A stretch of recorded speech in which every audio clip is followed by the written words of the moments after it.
Hello दोस्तों, Lohagarh study point में आप सभी का स्वागत है।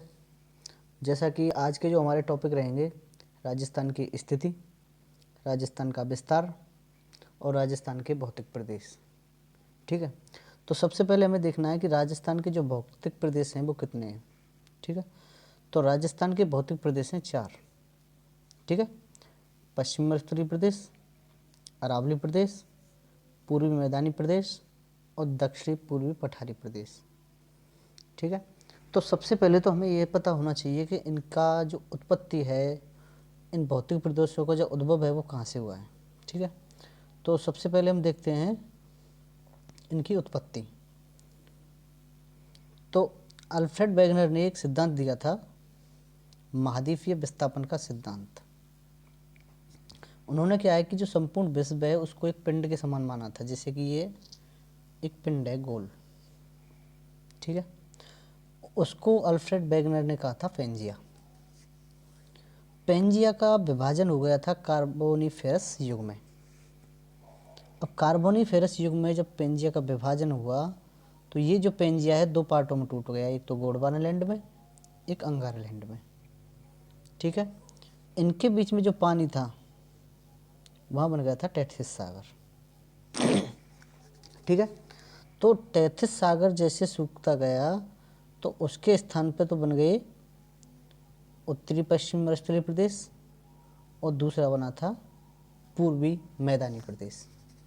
ठीक है, यानी कि जो टेथिस सागर है इससे कौन कौन से बने, उत्तरी पश्चिमी मरुस्थलीय प्रदेश और पूर्वी मैदानी प्रदेश।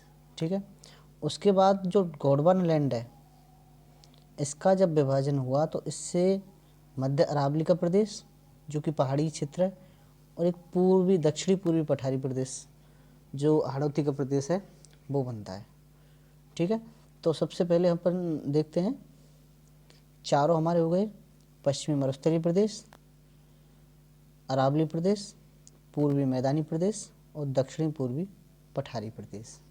ठीक है, तो सबसे पहले हम एक एक का डिवाइडेशन देखेंगे, उनकी उत्पत्ति कैसी हुई है वो देखेंगे, उनकी क्या क्या जो विशेषताएं हैं वो देखेंगे।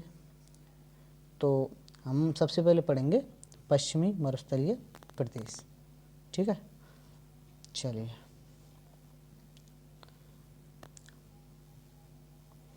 चलो उससे पहले अपन पहले राजस्थान की स्थिति और विस्तार के बारे में बात करते हैं। तो राजस्थान की जो विस्तार है उत्तर से दक्षिण तक, राजस्थान का विस्तार उत्तर से दक्षिण तक 826 किलोमीटर है।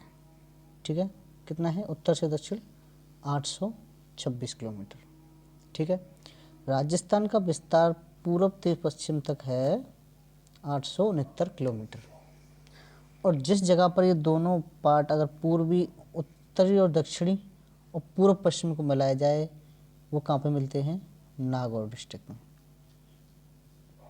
ठीक है, तो हम राजस्थान की सबसे पहले देखते हैं सीमा। तो राजस्थान की जो सीमाएं टोटल अगर राजस्थान की सीमा लगाई जाए तो 5920 किलोमीटर है। अब 5920 किलोमीटर में राजस्थान किसी स्टेट से लग रहा है या किसी अलग देश से लग रहा है, तो वो अपन सीमा एक एक करके देखते हैं। तो सबसे पहले हम देखते हैं अंतर्राष्ट्रीय सीमा। अंतर्राष्ट्रीय सीमा जो है हिंदू मलकोट श्री गंगानगर से लेके और ब्राह्मणों की ढाड़ी है बखासर बाड़मेर, यानी कि अंतर्राष्ट्रीय सीमा हिंदू मलकोट से लेके बखासर बाड़मेर तक है। ठीक है, और कौन से देश से लगती है, पाकिस्तान से, जिसकी लंबाई कितनी है 1070 किलोमीटर। ठीक है, अब अगर बात करते हैं अपन, हाँ चलिए, तो राजस्थान की जो अंतर्राज्यीय सीमा है यानी 5 राज्यों से राजस्थान सीमा बनाता है। कौन सा, पंजाब से 89 किलोमीटर, हरियाणा से 1262 किलोमीटर, उत्तर प्रदेश से 877 किलोमीटर, मध्य प्रदेश से 1600 किलोमीटर और बनाता है ये गुजरात से 1022 किलोमीटर। ठीक है, तो अंतर्राष्ट्रीय सीमा कितनी होगी हमारी टोटल? 1070। टोटल कितनी है? 5920। ठीक है। 4850 5 राज्यों से लगती है। कौन कौन से? पंजाब, हरियाणा, उत्तर प्रदेश, मध्य प्रदेश और गुजरात। ठीक है। अब अपन बात करते हैं कि जो राजस्थान की जो सबसे उत्तरी गांव है, कोंडा गांव आता है। सबसे उत्तरी कौन सा है? चलो ऐसे बना लेते हैं, सबसे उत्तरी है कोंडा, पूर्व में हो जाएगा सेलाना, दक्षिण में हो जाएगा बोरकुंड और पश्चिम में हो जाएगा कटरा। ठीक है। चलिए आगे चलते हैं। अब हम देखते हैं राजस्थान का अक्षांशीय विस्तार और देशांतरीय विस्तार। तो राजस्थान का जो उत्तर दक्षिण अक्षांशीय विस्तार है वो 23 डिग्री 3 मिनट से लेके 30 डिग्री 12 मिनट उत्तरी अक्षांश है। यानी राजस्थान का विस्तार उत्तर से दक्षिण लेके 23 डिग्री 3 मिनट से 30 डिग्री 12 मिनट तक है। ठीक है। पूर्व से पश्चिम अगर हम विस्तार देखें तो 69 डिग्री 30 मिनट पूर्वी देशांतर से लेके 78 डिग्री 17 मिनट पूर्वी देशांतर तक राजस्थान का विस्तार है। ठीक है। चलिए अब देखते हैं हम राजस्थान का क्षेत्रफल। तो राजस्थान का जो क्षेत्रफल 3,42,239 वर्ग किलोमीटर स्क्वायर है। राजस्थान का क्षेत्रफल देश के क्षेत्रफल का 10.41% है। और राजस्थान की जो आकृति है विषमकोणीय चतुर्भुजाकार है। ठीक है।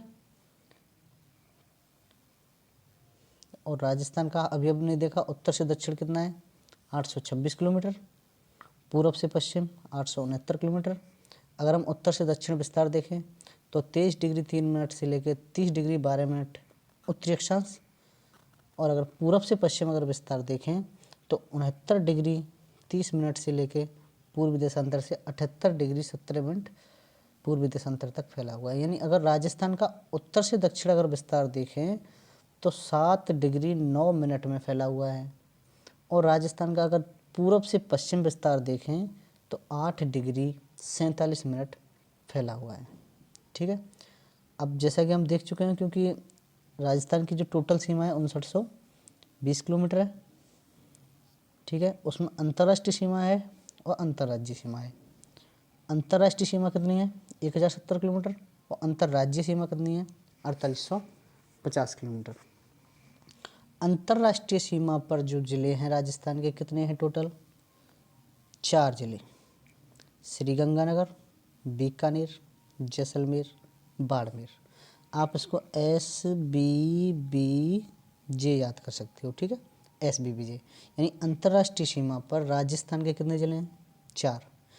चारों ज़िलों में से जो सबसे ज़्यादा सीमा बनाता है पाकिस्तान के साथ वो कौन बनाता है? जैसलमेर। ठीक है। सबसे ज़्यादा जैसलमेर। और सबसे कम सीमा कौन लगाएगा? बीकानेर। यानी कि जो सबसे वीक है वो सबसे कम सीमा ना बनाता है। ठीक है। अब हम एक एक करके देखते हैं अंतर्राज्यीय सीमा, यानी कि राजस्थान किन किन राज्यों से, अलग अलग राज्यों से सीमा बना रहा है। तो सबसे पहले हम बात करेंगे पंजाब के साथ। तो राजस्थान पंजाब के साथ कितना सीमा बना रहा है? 89 किलोमीटर। यानी पंजाब के 2 ज़िले और राजस्थान के 2 ज़िले, पंजाब के फजिल्का और मुक्तसर, और राजस्थान के हैं श्रीगंगानगर और हनुमानगढ़। ठीक है। उसके बाद अब हम देखते हैं MP, क्योंकि सबसे छोटी सीमा पंजाब की हो गई 89 किलोमीटर और सबसे ज़्यादा सीमा कौन बना रहा है? MP 1600 kilometre. यानी कि राजस्थान की अंतर्राज्यीय सबसे ज़्यादा सीमा किसकी है? MP के साथ। और राजस्थान की सबसे कम अंतर्राज्यीय सीमा किसके साथ है? पंजाब के साथ।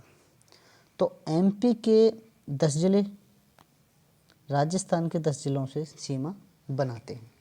उनमें सर्वाधिक जो अंतर्राज्यीय सीमा बनाएगा झालावाड़ बनाएगा और सबसे कम सीमा भीलवाड़ा बनाता है। ठीक है। ये सारे डिस्ट्रिक्ट हैं एमपी के जो राजस्थान से सीमा बनाते हैं। श्योपुर, शिवपुरी, ठीक है, गुना, रतलाम, झाबुआ, राजगढ़, नीमच, मंदसौर, मुरैना।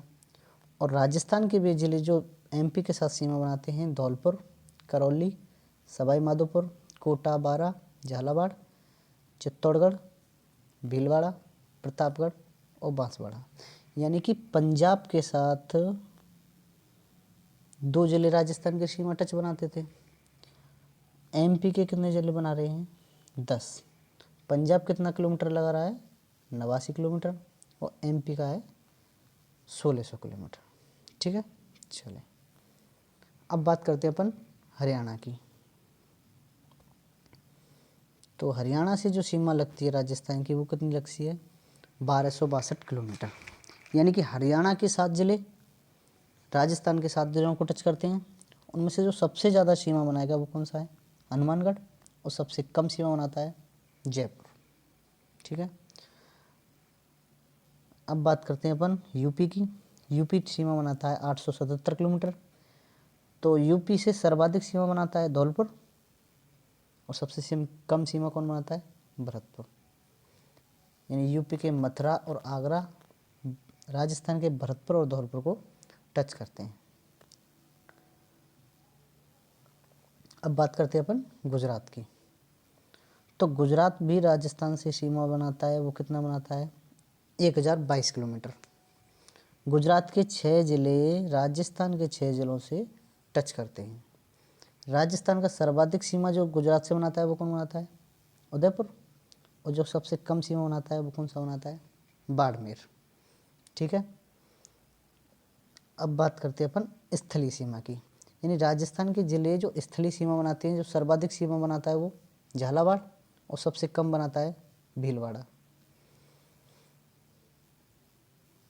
अब बात करते हैं हम अंतर्राज्यीय सीमा और अंतर्राष्ट्रीय सीमा की।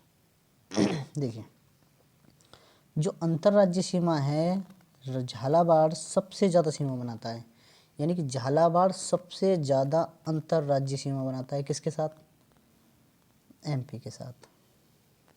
ठीक है, फिर बाड़मेर सबसे कम सीमा बनाता है 14 किलोमीटर। वो बनाता है गुजरात के साथ। ठीक है, एमपी से जो 2 बार सीमा बनाता है तो कोटा बनाएगा, एक बनाता है चित्तौड़गढ़। अच्छा, 2 जिले राजस्थान के ऐसे हैं, एक तो गंगानगर और बाड़मेर, जो अंतर्राष्ट्रीय सीमा भी बनाते हैं और अंतर्राज्यीय सीमा भी बनाते हैं।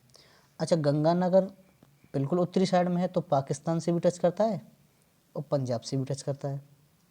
अगर बाड़मेर देखें अपन तो पाकिस्तान से भी टच करता है और गुजरात से भी टच करता है। ठीक है, अब देखते हैं कि ऐसे कितने डिस्ट्रिक्ट हैं राजस्थान में जो 2-2 राज्यों से सीमा बना रहे हैं। एक है बांसवाड़ा। तो बांसवाड़ा गुजरात और एमपी दोनों से सीमा लगाता है। धौलपुर एमपी यूपी से लगाता है और भरतपुर यूपी और हरियाणा से लगाता है। और हनुमानगढ़ बनाता है हरियाणा और पंजाब के साथ।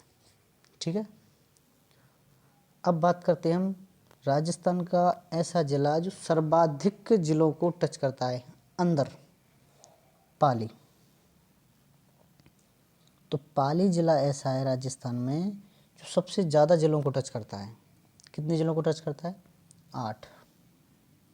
उसके बाद नागौर, उसके बाद अजमेर। तो पाली के बाद कौन सा आता है? नागौर, उसके बाद अजमेर। पाली कितना टच कर रहा है? 8 डिस्ट्रिक्ट, नागौर 7, अजमेर 6 डिस्ट्रिक्ट को टच करता है। ठीक है, उसकी एक ट्रिक है। पाली कौन कौन सी डिस्ट्रिक्ट को टच कर रहा है? ए पाली, उसी, बाजार, नाजा। ए से अजमेर, पाली से पाली, ऊ से उदयपुर, सी से सिरोही, बा से बाड़मेर, जा से जोधपुर, रा से राजसमंद, ना से नागौर, जा से जालौर। ठीक है, तो टोटली राजस्थान में अब हम बात करते हैं कि ज़िले कितने हैं। आप सभी को बताया क्योंकि राजस्थान में टोटल ज़िले कितने हैं? 33 ज़िले हैं। सबसे लास्ट में कौन बना था? प्रतापगढ़, 26 जनवरी 2008 को। ठीक है, आपसे क्वेश्चन पूछा जा सकता है कि राजस्थान का सबसे नवीनतम जिला कौन सा है? प्रतापगढ़। कब बना था? 26 जनवरी 2008 को।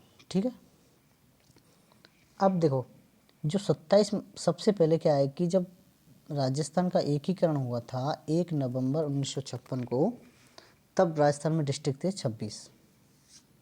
उसके बाद धौलपुर बना 27वां डिस्ट्रिक्ट 5 अप्रैल 1982 को।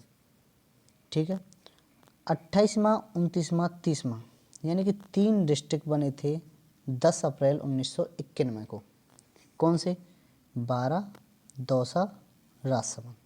आप इसको याद रख सकते हो RBD, यानी कि राजस्थान के 28वां, 29वां, 30वां जिला कौन सा बना? RBD, यानी कि राजसमंद, 12, दौसा कब बने थे? 10 अप्रैल 1991 को। ठीक है, 30 तक हो गए। अब बात करते हैं हम 31। तो 31 में बना था हनुमानगढ़ 12 जुलाई 1994 को, और 32वां जिला बना था करौली 19 जुलाई 1997 को। ठीक है, अब ये हमारा राजस्थान का स्थिति और विस्तार कंप्लीट है। ठीक है, कि राजस्थान की अंतर्राज्यीय सीमा कितनी है, राजस्थान की अंतर्राष्ट्रीय सीमा कितनी है, राजस्थान के कौन कौन से ज़िले अंतर्राज्यीय सीमा बना रहे हैं, राजस्थान के कौन कौन से ज़िले सबसे ज़्यादा टच कर रहे हैं। तो हमारा पहला टॉपिक बिल्कुल कंप्लीट है। ठीक है, अगर आपको यहाँ तक अगर ये मैटर अच्छा लगा हो, आपको मेरी बातें समझ में आई हों, तो आप इस चैनल को प्लीज़ सब्सक्राइब जरूर करें। तो बिना टाइम वेस्ट करें हम अपने नेक्स्ट टॉपिक की बात करते हैं, राजस्थान के भौतिक प्रदेश। ठीक है, जैसा कि मैं पहले बता चुका हूँ कि राजस्थान के जो भौतिक प्रदेश हैं वो कितने हैं। चलो ये बना लिया राजस्थान। तो राजस्थान के भौतिक प्रदेश कितने थे? 4। ठीक है, तो सबसे पहला है पश्चिमी मरुस्थलीय प्रदेश, फिर है अरावली प्रदेश, ये जो रेड रेड है अरावली प्रदेश बना रहा हूँ मैं। ठीक है, उसके बाद हम बात कर रहे हैं 3rd नंबर पे, ऐसे करके यहाँ से लेके ये सारा पूर्वी मैदानी प्रदेश, और जो 4th नंबर का है सबसे लास्ट में ऐसे करके दक्षिणी पूर्वी पठारी प्रदेश, जैसा कि मैं मैप में बता चुका हूँ पहले। ठीक है, तो हमने जो राजस्थान के भौतिक प्रदेश हैं उनकी उत्पत्ति देखी थी। तो उत्पत्ति में क्या देखा था हमने? सबसे पहले कि जो राजस्थान के भौतिक प्रदेश हैं, एक तो पश्चिमी मरुस्थलीय प्रदेश और दूसरा पूर्वी मैदानी प्रदेश, ये दोनों किसके भाग थे? तैथिस सागर के। और अरावली पर्वतीय प्रदेश और दक्षिणी पूर्वी पठारी प्रदेश ये किसके थे? गोंडवाना लैंड के पार्ट थे। ठीक है, तो हम सबसे पहले अब हम बात करेंगे पश्चिमी मरुस्थलीय प्रदेश की। तो पश्चिमी मरुस्थलीय प्रदेश का जो क्षेत्रफल था वो कितना है? 61.11, यानी 61.11% पश्चिमी मरुस्थलीय प्रदेश का क्षेत्रफल है। और यहाँ पे जो जनसंख्या निवास करती है कितनी करती है? 40%। यानी कि पश्चिमी मरुस्थलीय प्रदेश को अगर अपन देखें, पश्चिमी मरुस्थलीय प्रदेश यहाँ से लेके, चलो ये पश्चिमी मरुस्थलीय प्रदेश अरावली के पश्चिम साइड से लेके 61.11% भाग पर फैला हुआ है। ठीक है, ये हो गया पश्चिमी मरुस्थलीय प्रदेश। अब इसको एक 25 सेंटीमीटर जो वर्षा रेखा है, ये जो मैं डॉटेड लाइन बना रहा हूँ, 25 सेंटीमीटर वर्षा रेखा इसको 2 पार्ट में डिवाइड कर देती है। एक तो शुष्कतम मरुस्थल प्रदेश, ये हो गया शुष्क मरुस्थल प्रदेश, और ये वाला हो गया अर्ध शुष्क मरुस्थल प्रदेश। क्योंकि हम देख चुके हैं कि जो मरुस्थलीय प्रदेश है वो किसका पार्ट है? तैथिस सागर का। और तैथिस सागर का जो भाग है, यानी कि इसका क्षेत्रफल लगभग कितना है? 2,09,042 किलोमीटर के आसपास है। ठीक है, यानी कि जो राजस्थान में थार के मरुस्थल का विस्तार है जो पाकिस्तान तक और अफगानिस्तान ये पूरा साइड है, यानी पश्चिमी साइड। लेकिन जो राजस्थान में इसका विस्तार है वो कितना है? 1,75,000 वर्ग किलोमीटर। मेन ये है कि राजस्थान में थार के मरुस्थल का विस्तार या फिर पश्चिमी मरुस्थलीय प्रदेश का विस्तार कितना है, 1,75,000 वर्ग किलोमीटर। ठीक है, अब हम एक एक की बात करते हैं। पश्चिमी मरुस्थलीय प्रदेश तो पश्चिमी मरुस्थलीय प्रदेश की जो उत्पत्ति हुई थी वो कब हुई थी, प्लेस्टोसीन काल में। ठीक है, और किससे हुई थी, टेथिस सागर के शुरू होने पर। पश्चिमी मरुस्थलीय प्रदेश सर्वाधिक जैव विविधता वाला प्रदेश है, प्रदेश नहीं सॉरी मरुस्थलीय प्रदेश, यानी दुनिया में बहुत से मरुस्थल हैं, लेकिन राजस्थान का जो पश्चिमी मरुस्थलीय प्रदेश में जैव विविधता सर्वाधिक पाई जाती है। और कहीं पे मरुस्थल में इतनी, ये मरुस्थलीय प्रदेशों में है, यानी विश्व के मरुस्थलीय प्रदेशों में सर्वाधिक जैव विविधता है, ना कि राजस्थान के प्रदेशों में। ठीक है, और यहाँ पर जन घनत्व भी सर्वाधिक है। और पश्चिम मरुस्थलीय प्रदेश के कितने पार्ट हैं, शुष्कतम मरुस्थलीय प्रदेश और अर्ध शुष्क मरुस्थलीय प्रदेश। और शुष्कतम मरुस्थलीय प्रदेश को हम दो पार्ट में डिवाइड कर रहे हैं, एक तो बालू का स्तूप मुक्त प्रदेश, एक बालू का स्तूप युक्त प्रदेश। यानी कि बालू का स्तूप जो मुक्त प्रदेश है, ये वो प्रदेश है जहाँ पे बालू का स्तूप पर्याप्त मात्रा में पाए जाते हैं। ठीक है,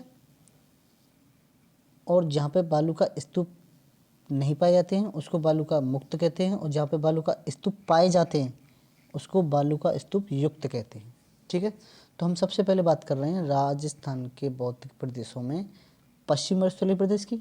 उसके दो पार्ट हो गए, एक तो शुष्कतम मरुस्थल, एक हो गया अर्ध शुष्क मरुस्थल। तो हम सबसे पहले हम शुष्कतम मरुस्थल की बात कर रहे हैं। और शुष्कतम मरुस्थल जो है उसके हम दो पार्ट करते हैं। एक तो पार्ट है बालू का स्तूप मुक्त प्रदेश, जहाँ पे बालू का स्तूप नहीं है। दूसरी बात कर रहे हैं अपन बालू का स्तूप युक्त प्रदेश, जहाँ पे बालू का स्तूप हैं। तो हम सबसे पहले बात करेंगे बालू का स्तूप मुक्त प्रदेश की, यानी कि ऐसा क्षेत्र जहाँ पे बालू का स्तूप नहीं है। ठीक है, तो ये शुष्कतम मरुस्थल में एक त्रिभुजाकार आकृति में बना हुआ है। ठीक है, शुष्कतम मरुस्थल में त्रिभुजाकार आकृति में ये बना हुआ है। कहाँ तक है, पोकरण, फलौदी और बालोतरा तक फैला हुआ है।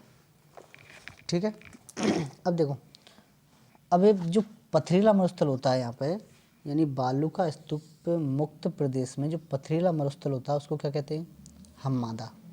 ठीक है, और जो रेगिस्तानी भाग होता है उसके क्या कहते हैं, रेग कहते हैं, यानी इर्ग किसको कहते हैं, जो रेगिस्तानी भाग होता है उसको क्या कहते हैं, इर्ग कहते हैं। और हममादा किसको कहते हैं, जो पथरीला मरुस्थल है। और जो पथरीला मरुस्थल प्लस रेतीला मरुस्थल है उसको कहेंगे अपन रेग। समझ में आई बात। देखो, जो पथरीला मरुस्थल है उसको क्या कहेंगे अपन, हममादा। और इर्ग कहेंगे जो बिल्कुल रेगिस्तान है, यानी रेतीला पार्ट है। ठीक है, और जब रेतीला पार्ट और पथरीला पार्ट मिलेंगे तब क्या बनाएगा, रेग बनाएगा। ठीक है, तो ये जो बालू का स्तूप मुक्त प्रदेश है इसका क्षेत्रफल कितना है, 41.50%। और यहाँ पे पोकरण, फलौदी, बालोतरा ये ऐसी है कि यहाँ पे सौर ऊर्जा से विद्युत उत्पादन में सबसे सर्वाधिक मतलब उपयुक्त क्षेत्र है, क्योंकि यहाँ पे बालू का स्तूप नहीं है। ठीक है, यहाँ पे क्या है, एक राष्ट्रीय मरुद्यान है जो जैसलमेर बाड़मेर में फैला हुआ है, आकलवुड फॉसिल पार्क है, और कैक्टस पार्क जो कि कुलधरा गांव जैसलमेर में स्थित है। ठीक है, अब बात करें अपन बालू का स्तूप मुक्त प्रदेश में एक लाठी सीरीज पाई जाती है।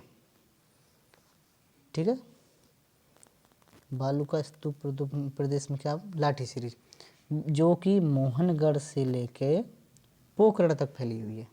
ठीक है, और यहाँ पर पाया जाता है चांदन नलकूप, उसको क्या कहते हैं अपन, थार का गढ़ा। क्वेश्चन आता है हमेशा ज़्यादातर कि थार का गढ़ा किसे कहते हैं, चांदन नलकूप को।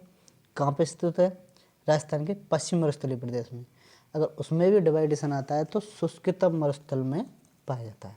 ठीक है, यहाँ पे जो घास पाई जाती है वो धामड़ घास पाई जाती है, उसको हम जयंती वेद भी कहते हैं और धामरी भी कहते हैं। यहाँ पे सेबड़ घास पाई जाती है और सेबड़ घास को गौड़ावन पक्षी की प्रजनन स्थली कहते हैं।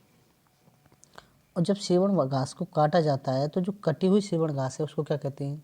लीलोड़। ठीक है, तो वर्षा काल में अब बात करते हैं हम प्लाया झील। प्लाया झील किसको कहते हैं? तो बारिश के मौसम में जब जो बालू का स्तूप होते हैं उनके मध्य में क्या बढ़ जाता है? पानी बढ़ जाता है। तो उससे क्या है कि अस्थायी झील बन जाती हैं, और इन अस्थायी झीलों को क्या कहते हैं? प्लाया झील। यानी अस्थायी झील कौन सी है? प्लाया झील। बारिश के मौसम में जब बालू का स्तूपों के मध्य में पानी बढ़ जाता है तो उनको हम प्लाया झील कहते हैं। और जब ये प्लाया झील सूखने लगती हैं तो यहाँ पे एक दलदली भूमि बन जाती है जिनको हम रन कहते हैं। ठीक है, तो बालू का स्तूप मुक्त प्रदेश में हमने पढ़ा कि पोकरण, फलौदी, बालोतरा में क्या है? बालू का स्तूप मुक्त प्रदेश है। सौर ऊर्जा के सबसे अच्छे स्रोत हैं यहाँ पे। अब बात करते हैं हम दूसरी, बालू का स्तूप युक्त प्रदेश, यानी कि ऐसा प्रदेश जहाँ पे बालू का स्तूप उपस्थित हैं, उसका क्षेत्रफल कितना है? 58.5%। ठीक है, तो हम बिना टाइम वेस्ट करे सबसे पहले हम देखते हैं बालू का स्तूपों के प्रकार, यानी बालू का स्तूप कितने प्रकार के होते हैं।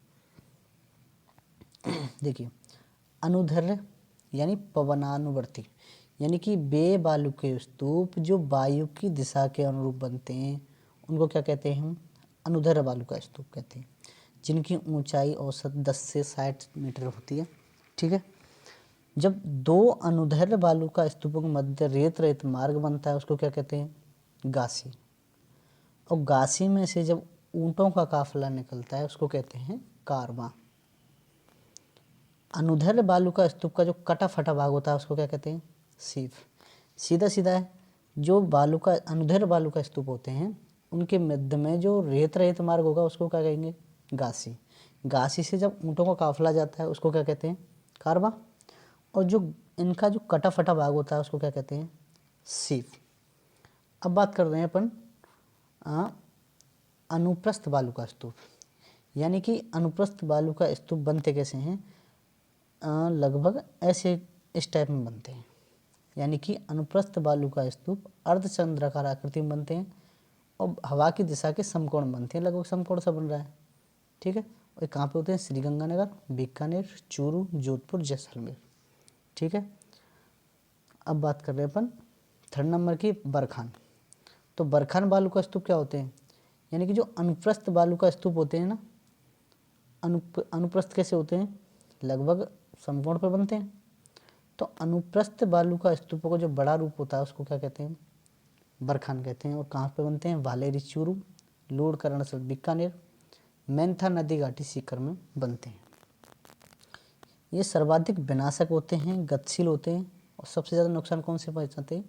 बरखान बालू का स्तूप पहुँचाते हैं। ठीक है, अच्छा, दो बरखानों के मध्य में जो स्थान होता है उसे गारव कहते हैं, और बरखान में जब हवा से बनी गर्त बनती है उसको ढांड या थली कहते हैं। यानी कि बरखानों के जब मध्य में कोई गर्त बन जाता है उसको क्या कहते हैं? हम ढांड कहते हैं या फिर थली कहते हैं। ठीक है, नेक्स्ट है अपना पैराबोलिक बालू का स्तूप। ठीक है, अब बात कर रहे हैं पैराबोलिक। पैराबोल्स मीन होता है परवलयाकार, यानी पैराबोलिक बालू का स्तूप, यानी कि ये बालू के स्तूप कैसे बनते हैं? महिलाओं के पिन के समान बनते हैं, यानी लगभग उल्टे यू आकार के ऐसे बनते हैं। ठीक है, जैसे कि ऐसे ऐसे बन गए। ठीक है, तो ये जो बालू का स्तूप बनेंगे कौन से बनेंगे? पैराबोलिक। तो इनकी ऊंचाई लगभग 10 से 25 मीटर हो सकती है। अब बात करते हैं हम सब्रकाफिज बालू का स्तूप, जो कि छोटी वनस्पतियों के सहारे बनते हैं। छोटे छोटे पेड़ पौधे उनके आसपास जो बालू का स्तूप बनेंगे वो कौन से होंगे? सब्रकाफिज। और ये अस्थिर प्रकृति के होते हैं। ठीक है, अब बात कर रहे हैं अपन अवरोधी बालू का स्तूप। अवरोधी का मतलब है जब बालू के स्तूप किसी बड़े अवरोध से टकरा के बनते हैं तो उनको क्या कहते हैं? हम अवरोधी बालू का स्तूप कहते हैं। ठीक है, ये कहाँ पे पाए जाते हैं? बूढ़ा पुष्कर, कुचामन, नागपाड़, सीकर, चाकसू और फागी, इन जगहों पर कौन से पाए जाते हैं? अवरोधी बालू का स्तूप। और इनका जो निर्माण है, जैसे कि पर्वत हुए, उनके अवरोध से इनका निर्माण होता है। इन पर छोटे छोटे पेड़ पौधे यानी कि इन पर वनस्पतियाँ उगाती हैं, इसलिए ये स्थिर होते हैं। ठीक है। और इनकी ऊंचाई होती है लगभग 10 से 50 मीटर तक। अब बात कर रहे हैं अपन तारा बालू का स्तूप, यानी कि ये स्टार। तो स्टार बालू के स्तूप जो होते हैं लगभग स्टार टाइप के बनते हैं। ठीक है। ये कहाँ पे पाए जाते हैं? मोहनगढ़, जैसलमेर, पोखरण, सूरतगढ़, इन साइड में कौन से पाए जाते हैं?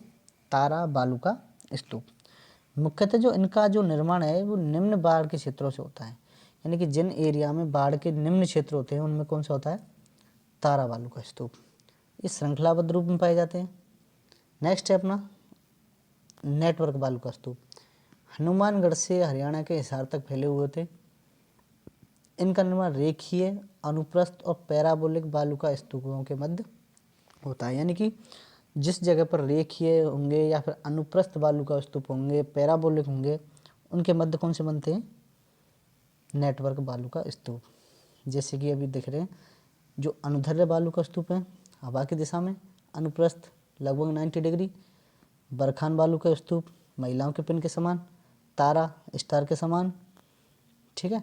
अब बात करें अपन पैराबोलिक, उल्टे यू के आकार। अवरोधी बालू का स्तूप किसी बड़े अवरोध से जो बन रहे हैं।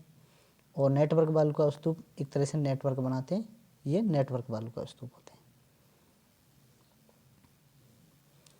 तो हमारा जो पश्चिम मरुस्थलीय प्रदेश का जो एक पार्ट था वो हमारा बिल्कुल कंप्लीट है, यानी कि शुष्कतम मरुस्थल में बालू का स्तूप युक्त प्रदेश पड़े अपन, बालू का स्तूप मुक्त प्रदेश पड़े। अब बात करते हैं हम अर्ध शुष्क मरुस्थलीय प्रदेश की, यानी कि अर्ध शुष्क मरुस्थलीय प्रदेश। अर्ध शुष्क से पता चलता है कि थोड़ा आधा सूखा हुआ एक तरह से, तो इस क्षेत्र को अपन कहेंगे बांगड़ या फिर बांगड़। तो इसका जो विस्तार है 25 से 50 सेंटीमीटर वर्षा रेखा के मध्य। जैसे कि मैं चलो ये राजस्थान हुआ अपना, है ना, यहाँ से हो गई हिमालय, सॉरी अरावली पर्वत, ये हो गया हमारा शुष्कतम। ये जो मैं ब्लू कलर में है ये कौन सा है? शुष्कतम मरुस्थलीय प्रदेश।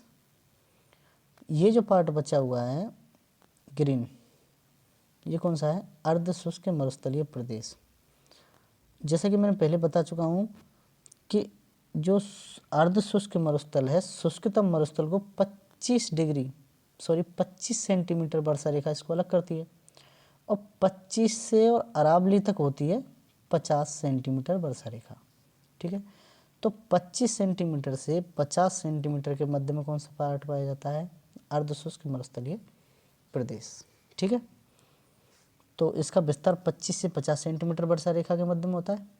इसके मुख्यतः 4 पार्ट होते हैं। ठीक है। हम चारों पार्टों को एक एक करके देखते हैं।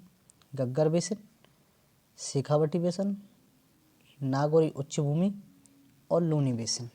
ठीक है। तो सबसे पहले जो घग्गर बेसिन है वो कहाँ पर है? हालांकि ये घग्गर नदी है, उसके बारे में विस्तार से हम नदियों में पढ़ेंगे। हमें अब भौतिक प्रदेश पढ़ रहे हैं तो विस्तार देखते हैं अपन घग्गर नदी का। वो कहाँ पे है? हनुमानगढ़ और गंगानगर में। तो जो सर्वाधिक जो धूलभरी आंधी चलती हैं वो कहाँ पे चलती हैं? अर्ध शुष्क मरुस्थल के घग्गर बेसिन में चलती हैं। ठीक है। घग्गर नदी का जो पार्ट है उसको क्या कहते हैं अपन?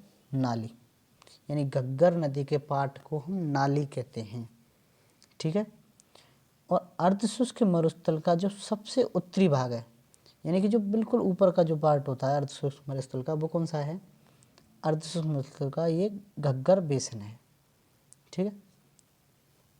अब बात करते हैं अपन शेखावाटी बेसिन। शेखावाटी बेसिन का विस्तार कहाँ पे है? चूरू, सीकर, झुंझुनू और उत्तरी नागौर में। यहाँ पर भी बरखान बालू का स्तूप पाए जा सकते हैं। इनकी जो प्रमुख नदी हैं, यानी शेखावाटी बेसिन में कौन सी नदियाँ पाई जाती हैं? कांतली, मैंथा, रूपनगढ़ और खारी। शेखावाटी बेसिन में मुख्यतः कौन सी नदियाँ पाई जाती हैं? कांतली, मैंथा, रूपनगढ़, खारी। ठीक है। शेखावाटी बेसिन में जो अभ्यारण्य है वो कौन सा है? थालछापर अभ्यारण्य, जो कि चूरू में और 1962 में बना है। यहाँ पर काले हिरण पाए जाते हैं और कुरजा पक्षी पाए जाते हैं। और यहाँ पर जो घास के मैदान होते हैं उनको बीड़ कहते हैं, और यहाँ पर जो कच्चे कुएँ होते हैं उनको कहते हैं जौहड़ या फिर नाड़ा। यानी जौहड़ और नाड़ा किस बेसन में पाए जाते हैं? शेखावाटी बेसन में। ठीक है, नेक्स्ट बात करते हैं अपन नागौरी उच्च भूमि। ये मुख्यतः नागौर में पाई जाएगी। उसके बाद है इसमें जो प्रमुख नदी है वो जोजड़ी है, और इसकी समुद्र तल से ऊंचाई है 300 से 500 मीटर। अब देखो एक बार मैं बनाता हूँ मैप।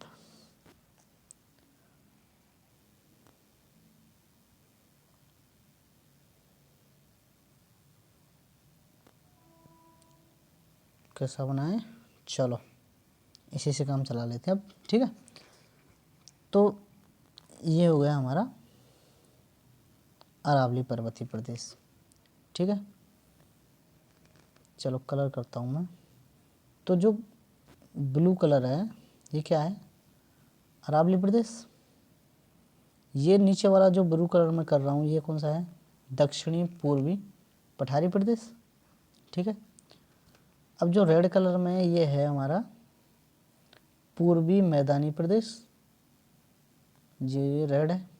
ठीक है, अब ले रहा हूँ मैं येलो कलर। तो येलो कलर में यहाँ से लेके यहाँ तक ये क्या है? पश्चिमी मरुस्थलीय प्रदेश। इसको हमने दो पार्ट में डिवाइड किया था, यहाँ से लेके यहाँ तक। ठीक है, दो पार्ट में से ये जो पार्ट था ये बिल्कुल, ये जो पिंक है ये कौन सा है? शुष्कतम मरुस्थल है, बिल्कुल बिल्कुल सूखा हुआ।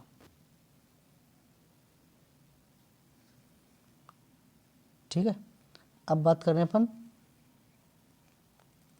चलो मैं इसका कलर लेता हूँ, रेड ले लेता हूँ। ठीक है, तो ये जो पार्ट है हमारा ये कौन सा है? शुष्क अर्ध शुष्क मरुस्थलीय प्रदेश। इसमें हमने सबसे ऊपर क्या पढ़ा था? ये जो पार्ट है ये क्या है? ये जो रेड है ये कौन सा है? घग्गर बेसिन। ठीक है, इसके नीचे जो आया था घग्गर बेसिन के नीचे है शेखावाटी बेसिन। ठीक है, तो घग्गर बेसिन के बाद में कौन सा है? मैं इसका कलर चेंज कर रहा हूँ, ये देखते हैं। ठीक है, तो ये कौन सा हो गया? जो ये है शेखावाटी बेसिन। ठीक है, इसके नीचे है ये वाला, ब्लैक कर रहा हूँ मैं इसको, ये है नागौरी उच्च भूमि। ठीक है, और सबसे जो नीचे पार्ट है ये वाला, सबसे नीचे जो पार्ट है ये कौन सा है? लूणी जवाई बेसिन। ठीक है, तो ये हो गया, ये सारा आपको समझ में आ जाना चाहिए यहाँ तक। ठीक है, और एक बार आप दोबारा वीडियो देखें, अगर कोई भी चीज़ समझ में नहीं आ रही उसको रिवाइज करें। और हालांकि जो भी जानकारी है ऑथेंटिक है, और इसको एक बार दो बार तीन बार जब तक ना समझ में आए आप समझने की कोशिश करें। ठीक है, तो हम नेक्स्ट पे बात करते हैं लूणी जवाई बेसिन। ठीक है, चलो, जो लूणी जवाई बेसिन है उसको हम गौड़वान प्रदेश कहते हैं। ठीक है, जो कि जो जोधपुर, जालौर और पाली में फैला हुआ है। तो यहाँ की जो मुख्य नदी है वो कौन सी है? लूणी नदी। और जो बालोतरा के बाद कैसी हो जाती है? खारी हो जाती है। इस क्षेत्र में जालौर में और सिवाना में पहाड़ियाँ होती हैं, 56 की पहाड़ियाँ मुख्यतः बाड़मेर में पाई जाती हैं। यानी 56 की पहाड़ियाँ कहाँ पर स्थित हैं? बाड़मेर में। और यहाँ पर बांध बने हुए हैं कुछ नदियों पे, क्योंकि ये नदी वाला क्षेत्र है। पिचियग बांध, सरदार समन बांध, जवाई बांध, हेमाबास बांध, नया गांव बांध, ये सारे बांध कौन से क्षेत्र में है? लूणी जवाई बेसिन में। ठीक है, तो लूणी जवाई बेसिन का जो पूर्वी भाग है उसको क्या कहते हैं? काला भूरा डूंगर। काला भूरा डूंगर किसको कहते हैं? लूणी बेसिन का जो पूर्वी भाग है उसको क्या कहते हैं? काला भूरा डूंगर कहते हैं। इसमें जो मुख्य नहर है वो कौन सी है? इंदिरा गांधी नहर। देखो, जो भी नहर आई हैं, जो भी नहरें, जो भी नदी हैं, ठीक है, इन सारी जानकारी हम नहर वाले टॉपिक में, नदियों वाले टॉपिक में करेंगे। ठीक है, अब हम भौतिक प्रदेशों के हिसाब से पढ़ रहे हैं। तो हमारा जो पहला भौतिक प्रदेश था उत्तर पश्चिमी मरुस्थलीय प्रदेश, वो हो गया बिल्कुल कंप्लीट। ठीक है। आपको अगर ये वीडियो अच्छी लग रही है तो प्लीज़ आपसे रिक्वेस्ट है कि आप इसको सब्सक्राइब करें, ताकि नेक्स्ट वीडियो में और अच्छी बनाने की कोशिश करूं। ठीक है। अब मैं नेक्स्ट बात कर रहा हूं अरावली पर्वतीय प्रदेश की। ठीक है, दूसरे नंबर का जो हमारा भौतिक प्रदेश है वो कौन सा है? अरावली पर्वतीय प्रदेश। तो अरावली के हम 3 पार्ट कर लेते हैं, उत्तरी अरावली, मध्य अरावली और दक्षिणी अरावली। अब जैसे मैंने ये अरावली ऐसे है, लगभग ऐसे बना ली। ठीक है, इसके पार्ट करे हमने 3। ये हो गई उत्तरी अरावली, ये हो गई मध्य अरावली और ये हो गई दक्षिणी अरावली। तो जो उत्तरी अरावली का विस्तार है वो कहाँ तक है? आप इसको जरूर याद करें। ठीक है, उत्तरी अरावली का जो विस्तार है झुंझुनू से लेकर सांभर तक है, और मध्य अरावली का विस्तार सांभर से लेकर देवगढ़ तक है, और दक्षिणी अरावली का कहाँ तक है? देवगढ़ से लेकर सिरोही। वेरी सिंपल है। देखो मैं 3 पार्ट कर रहा हूँ। एक तो लिख लिया मैंने झुंझुनू, दूसरा लिख लिया मैंने सांभर, और तीसरा लिख लिया मैंने देवगढ़, और एक लिख लिया सिरोही। ठीक है, तो यहाँ से यहाँ तक का उत्तरी अरावली, यहाँ से यहाँ तक का मध्य अरावली, और यहाँ से यहाँ तक का दक्षिण अरावली। ठीक है, तो अरावली प्रदेश का जो विस्तार है 12 जिलों में, यानी कि 3 राज्यों में फैला हुआ है। एक तो गुजरात में है, राजस्थान में और हरियाणा में, और 2 यूटी में, यानी 2 केंद्र शासित, यानी 1 केंद्र शासित प्रदेश में फैला हुआ है, दिल्ली में। अब बात करते हैं हम अरावली जो पर्वत है उसको क्या कहते हैं? अरब सागर का गर्भगृह कहते हैं। अरावली का गर्भगृह किसको कहते हैं? अरब सागर को कहते हैं। यानी अरावली का गर्भगृह क्या है? अरब सागर। ठीक है, भारत में जो अरावली का प्रवेश है वो पालनपुर गुजरात से होता है, और भारत में जो अंतिम बिंदु है इसका वो कहाँ पे है? राष्ट्रपति भवन, जो कि कहाँ पे? दिल्ली में स्थित है। ठीक है, राजस्थान में प्रवेश कहाँ पे? सिरोही, और राजस्थान का अंतिम बिंदु कहाँ पे? खेतड़ी। हरियाणा में इसको दौसी की पहाड़ी कहते हैं। इसकी कुल लंबाई है 692 किलोमीटर, और राजस्थान में कितनी है इसकी? 550 किलोमीटर। यानी कि अरावली पर्वतमाला का जो लगभग 80% भाग है वो कहाँ पे है? राजस्थान में स्थित है। ठीक है, अब बात करते हैं हम इसका क्षेत्रफल। तो राजस्थान के क्षेत्रफल का ये कितना है? 9.1% है, और यहाँ पे जनसंख्या निवास करती है 10%। ठीक है, तो अरावली पर्वत के कुछ उपनाम हैं, जैसे कि विष्णु पुराण में क्या कहते हैं इसको? परिपत्र। कर्नल जेम्स स्टोर जो कि राजस्थान के इतिहास के पिता हैं, वो कहते हैं इसको हिंदू ओलंपस। अबुल फजल ने क्या कहा है इसको? ऊंट की गर्दन के समान। सिरोही में क्या कहते हैं इसको? आबू गुलाब, और बूंदी में क्या कहते हैं इसको? आड़ा वाला। ठीक है, तो ये हो गए इसके उपनाम। ये बड़ा इम्पोर्टेंट है कि अरावली का जो उत्पत्ति है वो कब हुई थी? आदि महाकल्प के द्वितीय युग के प्री कैम्बियन काल में अरावली की उत्पत्ति हुई है। ठीक है, अरावली की जो सर्वाधिक चौड़ाई है कहाँ पे है? उदयपुर में, और सबसे कम चौड़ाई कहाँ पे है? अजमेर में। ठीक है, अरावली की वैसे अगर हम चौड़ाई देखें तो सर्वाधिक राजसमंद से बांसवाड़ा तक है, और इसकी जो औसत ऊंचाई है अरावली की सबसे ज़्यादा कहाँ पे है? राजसमंद से सिरोही के बीच में। तो ये कौन कौन से ज़िले में है? झुंझुनू, नागौर, राजसमंद, सीकर, अजमेर, सिरोही, अलवर, बारा। दिख रहा है क्या? बारा, सॉरी बारा नहीं है, ये दौसा है। ठीक है, ये बारा नहीं है, दौसा है। जालौर, जयपुर, पाली और उदयपुर। यानी कि अरावली का जो विस्तार है वो कितने ज़िले में है? 12 जिलों में। ठीक है, अब बात करते हैं हम यहाँ पे जो अरावली पे वार्षिक वर्षा, औसत वर्षा कितनी होती है?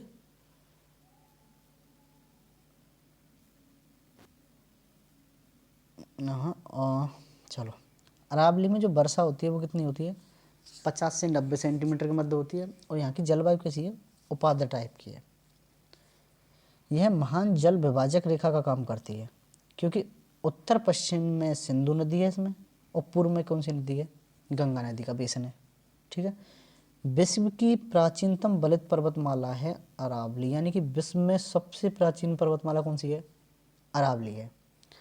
तो हम इसके जो भाग पढ़े थे हमने, उत्तरी अमेरिका पढ़ा था, उत्तरी अरावली, मध्य अरावली और दक्षिण अरावली। तो उत्तरी अरावली की जो आकृति है वो भेड़ की पीठ के नुमा है। मध्य अरावली की जो आकृति है वो त्रिभुजाकार है और दक्षिणी अरावली की जो आकृति है वो पंख के समान है। उत्तरी अरावली की जो सबसे ऊंची चोटी है वो है रघुनाथगढ़, यानी कि सबसे उत्तर में कौन है? रघुनाथ। ठीक है, तो सबसे उत्तरी अरावली की जो ऊंची चोटी है वो कौन सी है? रघुनाथगढ़। मध्य में कौन सी है? टाटगढ़। और दक्षिणी अरावली की सबसे ऊंची चोटी है गुरु शिखर, जो कि राजस्थान की सबसे ऊंची चोटी है। ठीक है। अच्छा, जो दक्षिणी अरावली प्रदेश है उसको हम दो पार्ट में डिवाइड कर देते हैं। एक तो मेवाड़ का जो चट्टानी प्रदेश है वो, और एक आबू पर्वत खंड जो कि सिरोही के एरिया के आसपास है, उसको हम दो पार्ट में डिवाइड कर देते हैं। अब हम देखते हैं कि राजस्थान में यानी जो अरावली प्रदेश है वहाँ पे जो पठार हैं वो कितने हैं। देखो, यहाँ से आगे जो मैटर है वो आपको कई बार रिवाइज करना पड़ेगा। ठीक है, और जैसे कि पठार हुए, पर्वत हुए और दर्रा हुए, ये तो तुम्हें 2-3 बार 4 बार पढ़ के अपने आप याद हो जाएंगे। ठीक है, तो हम सबसे पहले बात कर रहे हैं राजस्थान के प्रमुख पठार। तो जो उड़िया का पठार है, जो कि राजस्थान का सबसे ऊंचा पठार है, जिसकी ऊंचाई कितनी है? 1360 मीटर। ठीक है, कहाँ पे है? सिरोही, यानी उड़िया का पठार सिरोही। आबू का पठार सिरोही में 1295 मीटर, राजस्थान की दूसरे सबसे ऊंचा पठार है। भौराट का पठार कुंभलगढ़ की पहाड़ी और गोगुंदा की पहाड़ी। कुंभलगढ़ कहाँ पे है? राजसमंद में। और गोगुंदा कहाँ पे है? उदयपुर में। यानी कि कुंभलगढ़ की पहाड़ी और गोगुंदा की पहाड़ियों के बीच में कौन सा है? भौराट का पठार। ये जो भौराट का पठार है अरब सागर की और बंगाल की खाड़ी की नदियों का विभाजन करता है। ठीक है, तो अरब सागर की और बंगाल की खाड़ियों का विभाजन कौन सा पठार करता है? भौराट का पठार। भौराट के पठार की ऊंचाई कितनी है? 1225 मीटर। उड़िया का पठार जो कि राजस्थान का सबसे ऊंचा पठार है, उसकी ऊंचाई कितनी है? 1360 मीटर। ठीक है, यानी अगर हम सबसे ऊंचे ऊंचे 3 देखें तो उड़िया, आबू, भौराट। ठीक है, उड़िया, आबू, भौराट, उड़िया, आबू, भौराट। ठीक है, अब बात कर रहे हैं अपन देसरों को पठार, जो कि हमेशा हरे भरे रहते हैं। देसरों को पठार इसलिए ये कहाँ पे है? जरगा रागा की पहाड़ी, जो कि कहाँ पे? उदयपुर में। लसाड़िया का पठार है उदयपुर में। राजस्थान का एकमात्र कटापटा पठार कौन सा है? लसाड़िया का पठार। ठीक है, जयसमंद झील के पूर्व में स्थित पठार कौन सा है? लसाड़िया का पठार। भौमट का पठार कहाँ पे है? डूंगरपुर, यानी भौमट डूंगरपुर, यानी भौ से भौ देख लो, डू से डूंगरपुर, यानी भौडू, यानी भौंदू कह लो। भौमट का पठार कहाँ पे? डूंगरपुर।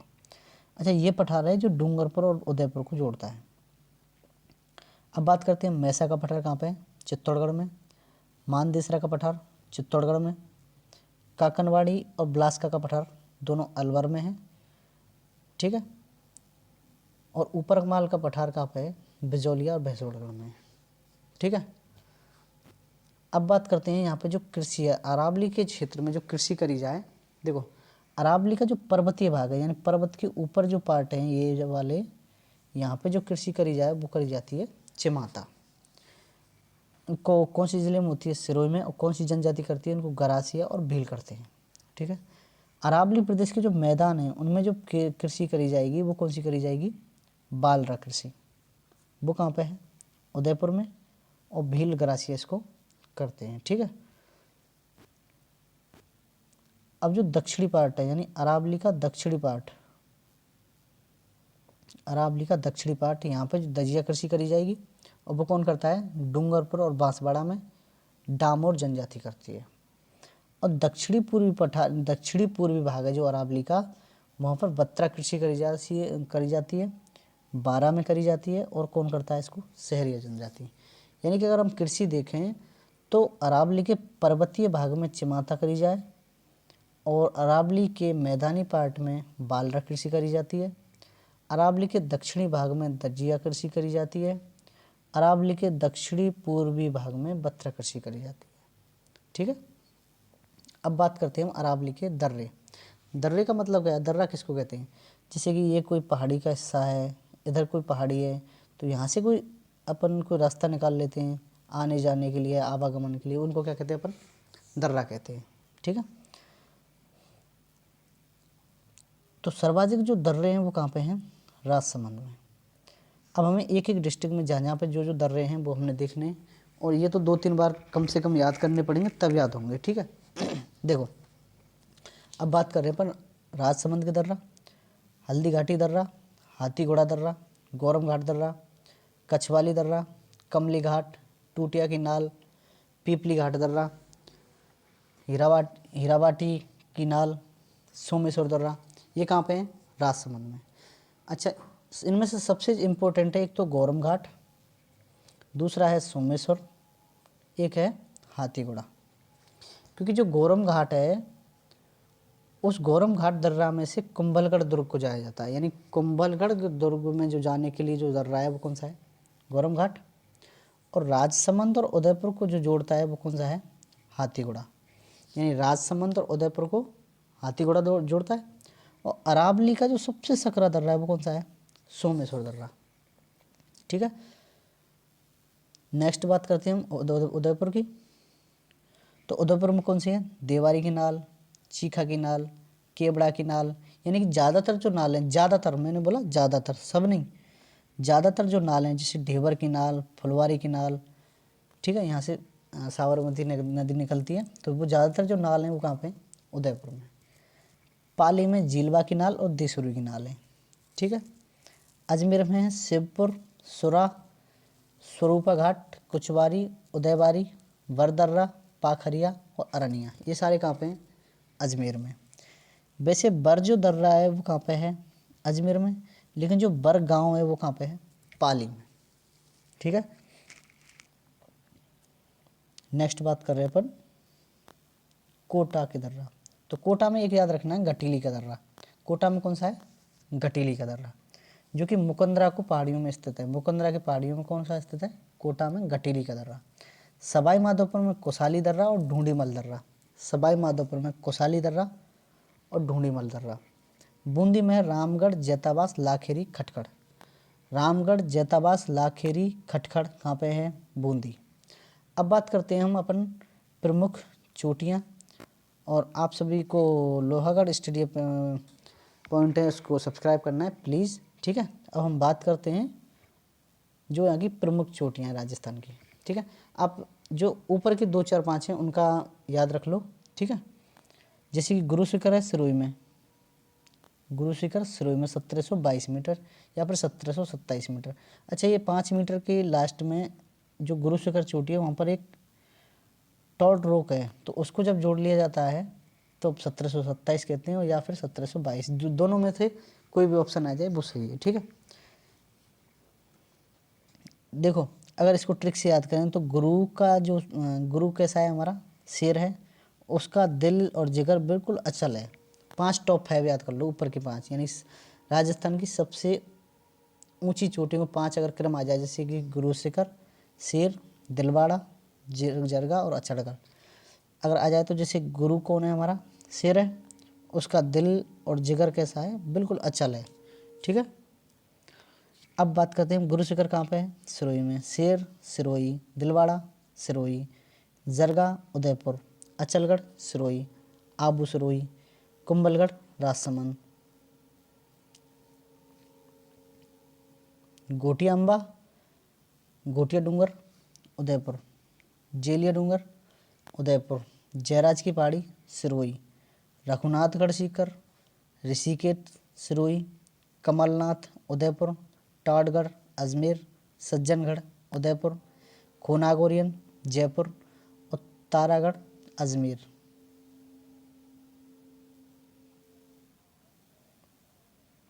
डोरा पर्वत कहाँ पे है, जालौर में। बैराज पर्वत अलवर में। ववाई झुंझुनू, बैराठ जयपुर, नाहरगढ़ जयपुर और चंदवाड़ी कोटा। ये थी राजस्थान की सबसे ऊंची चोटियाँ।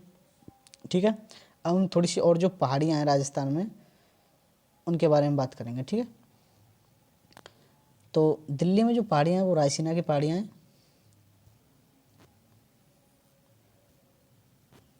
हरियाणा में दौसा पहाड़ी। अच्छा, झुंझुनू में है पालखेत, उदयपुर वाटी, लोहारगल, भोजागढ़, बवाई, आड़ा डूंगड़। यानी झुंझुनू में कौन कौन सी पहाड़ियाँ हैं? पालखेत, उदयपुर वाटी, लोहारगल, भोजगढ़, बवाई, आड़ा डूंगर। सीकर में है मालखेत, तोरावाटी, खंडेला, हर्ष पर्वत, रघुनाथगढ़, नीचवा की पहाड़ियाँ। जयपुर में कौन कौन सी हैं? देखो, जयपुर में और अलवर में सबसे ज़्यादा चोटियाँ हैं और पहाड़ियाँ हैं। जैसे जयपुर में जयगढ़ हो गई, जम्बारामगढ़, नाहरगढ़, वैराट, चैनपुरा, वीजक, चूलगिरी, भीमडोंगरी, अचरौल, गणेश डूंगरी, चंदबाजी, झालोना, मनसा माता, सेबर, खोनागोरियन। ये सारी पहाड़ियाँ हैं, आपको रटनी ही पड़ेंगी, 2-4 बार पढ़ेंगे अपने आप समझ में आ जाएंगी। इसको वीडियो को 2-4 बार देखना, बार बार रिवाइज करना, इनको एक कहीं ना कहीं लिख लेना अच्छी जगह से, ठीक है?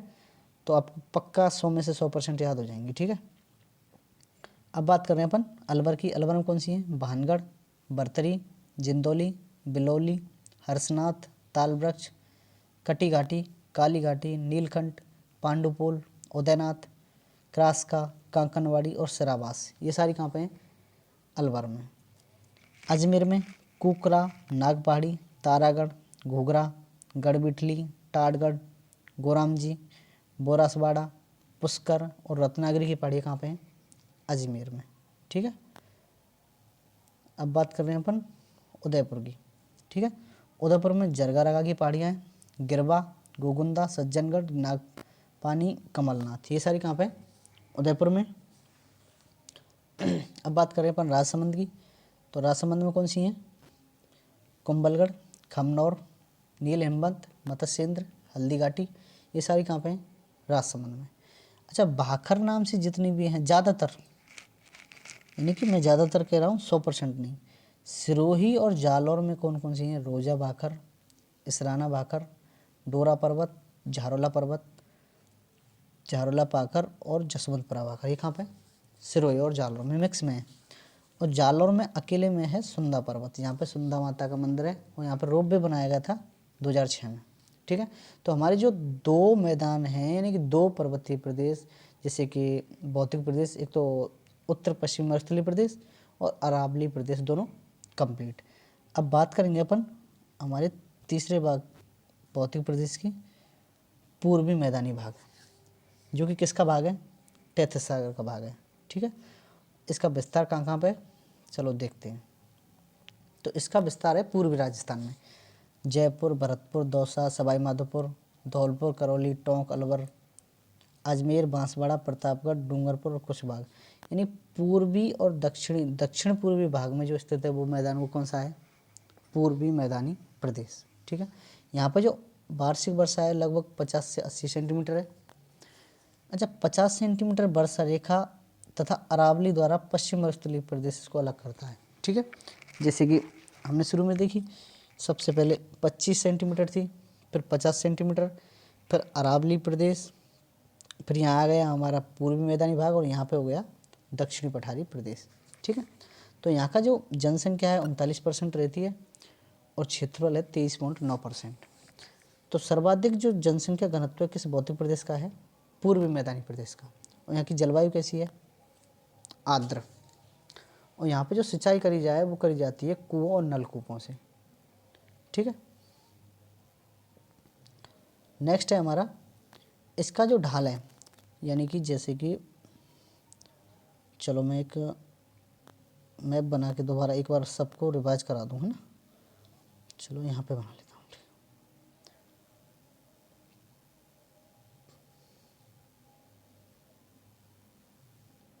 ठीक है? देखो,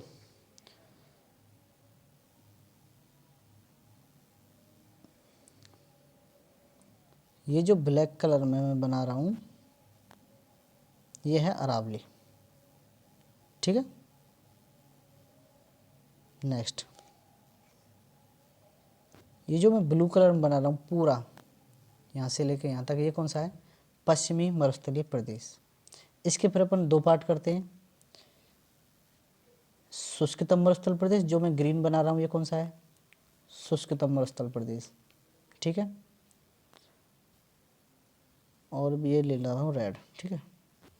ये हो गया हमारा जो रेड पार्ट है अर्ध शुष्क मरुस्थलीय प्रदेश, ठीक है। उसके बाद हमने अरावली देखा, उत्तरी अरावली, पश्चिम अरावली, दक्षिणी अरावली। फिर हमने बात करी, अब बात कर रहे हैं अपन पूर्वी मैदानी प्रदेश, जो कि लगभग यहाँ तक ऐसे फैला हुआ है, ठीक है। तो जो येलो में कर रहा हूँ मैं, जो येलो है जो भी है, ठीक है। तो ये हो गया हमारा पूर्वी मैदानी भाग, ठीक है। तो यहाँ का जो ढाल है, पूर्वी मैदान का जो ढाल है वो पश्चिम से पूर्व की तरफ है, यानी कि जो पूर्वी मैदानी भाग का जो ढाल है इधर से इधर है। तो यहाँ की जो सारी नदियाँ हैं वो इधर जाके गिरेंगी, या तो यमुना में जाके मिलेंगी या गंगा में, यानी कि यहाँ की जो नदियाँ हैं वो बंगाल की खाड़ी में जाके मिलेंगी, ठीक है। चलो नेक्स्ट बात करते हैं अपन, ये समझ में आ गया, शुष्क मरुस्थलीय प्रदेश, अर्ध शुष्क, अरावली और ये पूर्वी मैदानी भाग, ठीक है। चलो आगे चलते हैं। तो इसका ढाल है पश्चिम से पूर्व की तरफ है। तो यहाँ पे 4 नदियों के बेसिन है, Banganga basin, Banas basin, Chambal basin और छप्पन का बेसिन यानी माही बेसिन, ठीक है। अब हम एक एक बेसिन की बात करेंगे, और जो नदियाँ हैं वो तो हम नदी वाले पोर्शन में करेंगे, लेकिन अब हम सबसे पहले देख रहे हैं बाणगंगा बेसिन को, ठीक है। तो जो बाणगंगा बेसिन है वो कहाँ पे है, पूर्वी मैदान का जो सबसे उत्तरी पार्ट है वो कौन सा है, बाणगंगा बेसिन। कहाँ पे फैला हुआ है, जयपुर, भरतपुर, दौसा में। ये सबसे उपजाऊ बेसिन है। और रोही का मैदान किसको कहते हैं, बाणगंगा बेसिन को कहते हैं, ठीक है। बात करते हैं अपन दूसरे की, बनास बेसिन, जिसको हम पीड़मांट का मैदान कहते हैं। बड़ा इंपॉर्टेंट है कि पीड़मांट का मैदान किस नदी के बेसिन को कहते हैं, बनास को।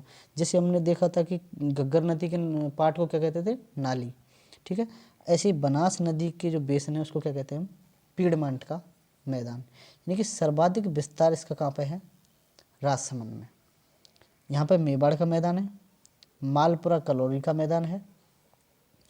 इस बेसिन का जो उत्तरी पूर्वी कटा फटा भाग होता है वो बीहड़ वाला भाग है, उसको क्या कहेंगे अपन, मालपुरा करौली का मैदान, ठीक है। और ये इस बेसिन का सबसे दक्षिणी भाग है, ठीक है। अब बात करते हैं हम चंबल बेसिन की। तो चंबल बेसिन कहाँ कहाँ पे है, सवाई माधोपुर, करौली और धौलपुर में फैला हुआ है। और इसमें करौली का पठार स्थित है। यहाँ पे अनियमित जो पहाड़ियाँ होती हैं उनको क्या कहते हैं अपन, डांग कहते हैं। अच्छा, राज्य सरकार द्वारा डांग प्रोजेक्ट 2004 में चलाया गया था। यानी कोटा संभाग के 4 जिले और भरतपुर संभाग के 4 जिले, यानी टोटल 8 जिलों में डांग प्रोजेक्ट चलाया गया राजस्थान सरकार द्वारा, ठीक है। इसका 4th पार्ट है माही बेसिन, यानी हम पूर्वी मैदान का भाग पढ़ रहे हैं। इसमें जो 4th पार्ट है वो कौन सा है, माही बेसिन, जिसको अपन छप्पन का बेसिन कहते हैं। ये कहाँ पे है, दक्षिणी पूर्वी उदयपुर में, दक्षिणी बांसवाड़ा में और प्रतापगढ़ में, डूंगरपुर में, ठीक है। इसको अपन वागड़ क्षेत्र कहते हैं। एक था हमारा वांगर, ये था शेखावाटी क्षेत्र, ठीक है। और यह है बागड़ क्षेत्र, ये कौन सा है, छप्पन का मैदान, छप्पन का बेसिन कहते हैं। यानी माही नदी का जो क्षेत्र है उसको कहते हैं बागड़ क्षेत्र, ठीक है। और छप्पन का जो मैदान है वो कहाँ पे है, बांसवाड़ा और प्रतापगढ़ के मध्य में फैला हुआ है। इसका ढाल पूर्व से पश्चिम है। जैसे कि माही तथा इसकी सहायक नदियाँ अपना जल कहाँ पे ले जाएंगी, कच्छ किरण, अरब सागर यानी गुजरात की साइड में गिराएंगे, ठीक है। अब हमारा जो अंतिम पार्ट है यानी कि अंतिम भौतिक प्रदेश है वो कौन सा है, दक्षिणी पूर्वी पठारी भाग, ठीक है। हम इसको और देखते हैं, ठीक है। तो ये कहाँ पे है, कोटा, बूंदी, झालावाड़, बारा तथा बांसवाड़ा, चित्तौड़गढ़ और भीलवाड़ा। यानी दक्षिणी पूर्वी पठारी भाग का विस्तार कहाँ पे है, कोटा, बूंदी, झालावाड़, बारा, बांसवाड़ा, चित्तौड़गढ़ और भीलवाड़ा, ठीक है। तो यहाँ पे जो जनसंख्या निवास करेगी 11% है। इसका क्षेत्रफल एक्यूरेट तो 6.89 है, लेकिन 7% अप्रोक्सीमेट है, ठीक है। और यहाँ पे वो जो वर्षा है 80 से 120, यानी कि सर्वाधिक वर्षा वाला जो भाग है वो कौन सा है, दक्षिणी पूर्वी पठारी भाग। इसका निर्माण हुआ था ज्वालामुखी के उद्गार से।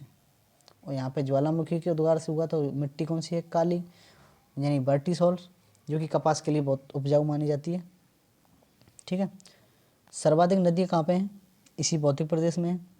सर्वाधिक अगर नदियाँ यहाँ पे हैं तो जलीय अपरदन भी यहीं पे होगा, ठीक है।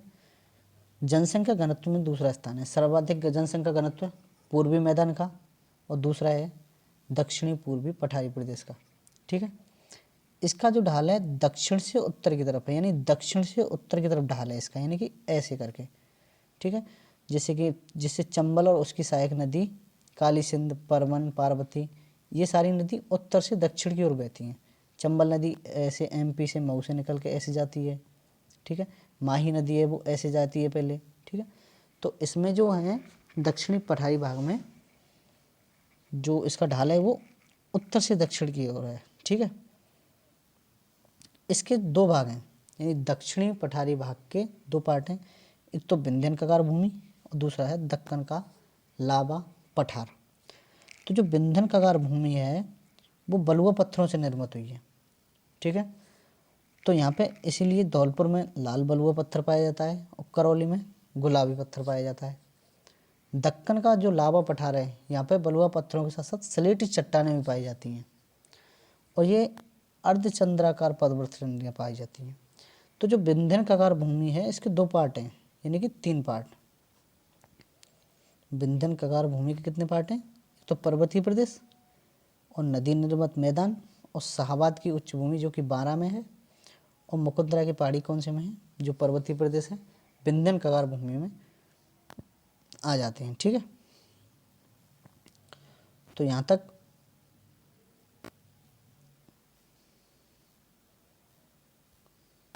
तो इस सेशन में आज के में हम कंप्लीट करते हैं। तो आपसे रिक्वेस्ट है कि प्लीज़ इस चैनल को सब्सक्राइब जरूर करें और अगर आपको वीडियो अच्छी लगी हो, मैटर अच्छा लगा हो तो आप इसको लाइक करें, ठीक है। धन्यवाद, मिलते हैं नेक्स्ट वीडियो।